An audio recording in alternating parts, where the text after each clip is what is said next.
शैलेंद्र दर्शन channel पर आप सबका एक बार फिर से स्वागत और अभिनंदन।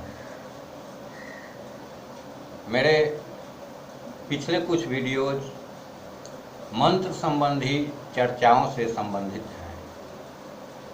उनमें से एक वीडियो है एक स्वयं सिद्ध मंत्र के बारे में। वह व्यक्तिगत अनुभूति पर आधारित है। इसी प्रकार कई मंत्र हैं जो व्यक्तिगत अनुभूति पर आधारित हैं। उनकी चर्चा करते हुए मैं प्राक्कथन के रूप में यह कहना चाहूँगा कि तंत्र, मंत्र और यंत्र पुरातन काल में जिस तरह से प्रभावी थे और उसके प्रयोगकर्ता जिस तरह से वास्तविक रूप में उनका प्रदर्शन करते थे या उनका उपयोग करते थे या उनका जो अपना ज्ञान था, वह कालांतर में धीरे धीरे इस समय तक आते आते बहुत ही ज़्यादा अमर्यादित हो चुका है।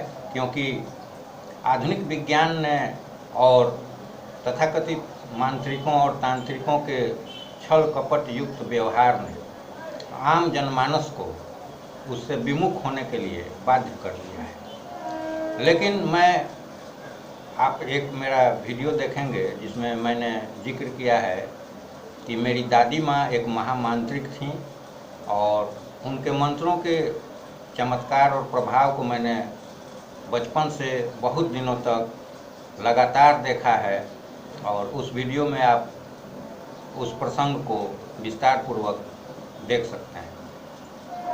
तो सज्जनों, मैं मंत्रों से प्रभावित और आकर्षित रहा हूँ और इस विषय में मेरा एक वैज्ञानिक सोच रहा है कि अगर ये हैं तो इनके प्रभाव को आजमाना चाहिए और जो भी उनके संबंध में निर्देश हैं उसके अनुसार ही उनको ग्रहण करना चाहिए।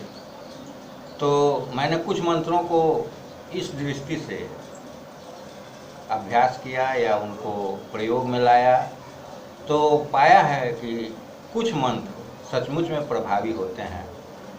तो वैसे ही एक घटना की चर्चा मैं और करना चाहूँगा। सन 2011 में मेरी माताजी का देहांत हो गया था और मैं गांव पर गया हुआ था। गांव से लौटते वक्त छपरा स्टेशन पर बलिया सियालदह ट्रेन मुझे पकड़नी थी और मेरे छोटे भाई मेरे साथ थे। वे टिकट कटा कर ले आए और मैं प्लेटफार्म पर खड़ा था।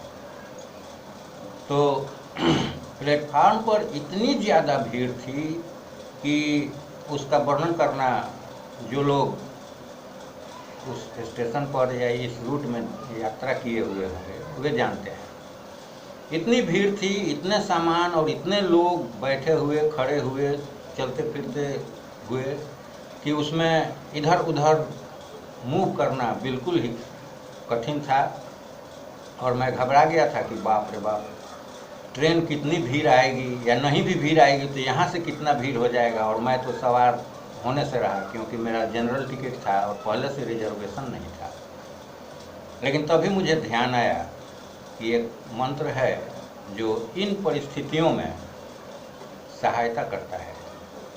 उस मंत्र की तो मैं चर्चा नहीं करूँगा, लेकिन प्रसंग की चर्चा कर रहा हूँ। तो मैं वहीं पर अपना सामान रखे खड़ा था और खड़े खड़े उस मंत्र को स्मरण करने लगा और उस मंत्र को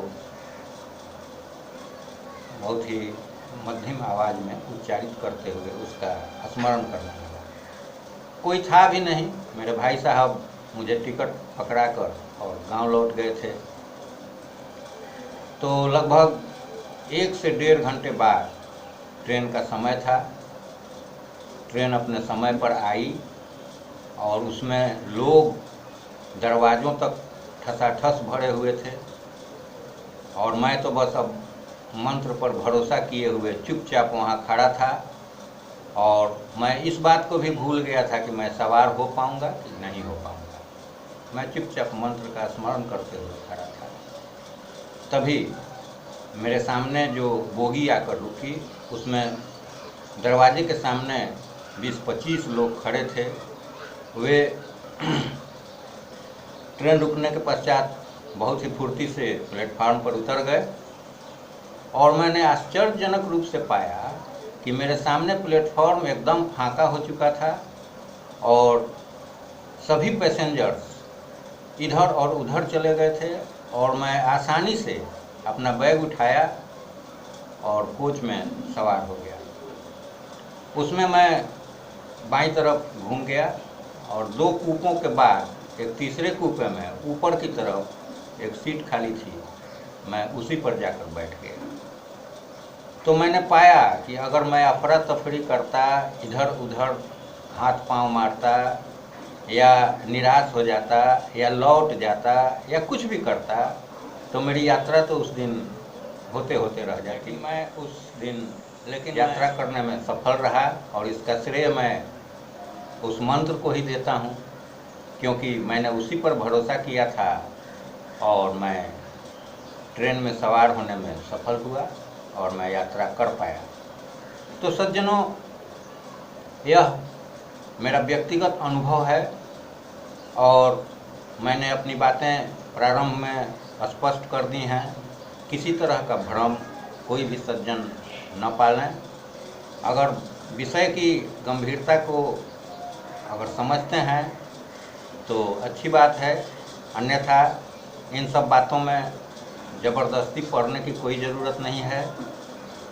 जीवन सबका अपना व्यक्तिगत होता है और अपनी धारणाएं, अपने विश्वास और आध्यात्मिक जगत तो एक अलग जगत है जहाँ श्रद्धा, भक्ति और विश्वास मुख्य रूप से होना जरूरी होता है। बिना इसके तो आध्यात्मिक जगत में या अतीन्द्रिय जगत में प्रवेश संभव नहीं है। तो सज्जनों, यह था एक अन्य अनुभव, एक अन्य स्वयं सिद्ध मंत्र के विषय में जिसकी चर्चा मैंने इस वीडियो में की। आशा करते हैं यह वीडियो आप सबको पसंद आएगा। लाइक करें, शेयर करें और मेरे चैनल को सब्सक्राइब करें। साथ ही इसी प्रकार के बहुत से आध्यात्मिक अनुभव, अतीन्द्रिय अनुभवों की चर्चा मैं करता रहूँगा। इस चैनल पर मैंने ईश्वर अनुसंधान संबंधी चर्चा करने का इस पर मुख्य प्रयोजन मैंने अपना रखा था, लेकिन उसी क्रम में यह मंत्रात्मक चर्चाएं चल पड़ी हैं, तो इनको भी इस चैनल पर मैं यथास्थान इनकी चर्चा मैं करता रहूँगा। तो धन्यवाद दोस्तों, फिर मिलेंगे अगले वीडियो में किसी नए प्रसंग के साथ, ईश्वर चर्चा, आध्यात्मिक चर्चा या मंत्रात्मक चर्चा के साथ।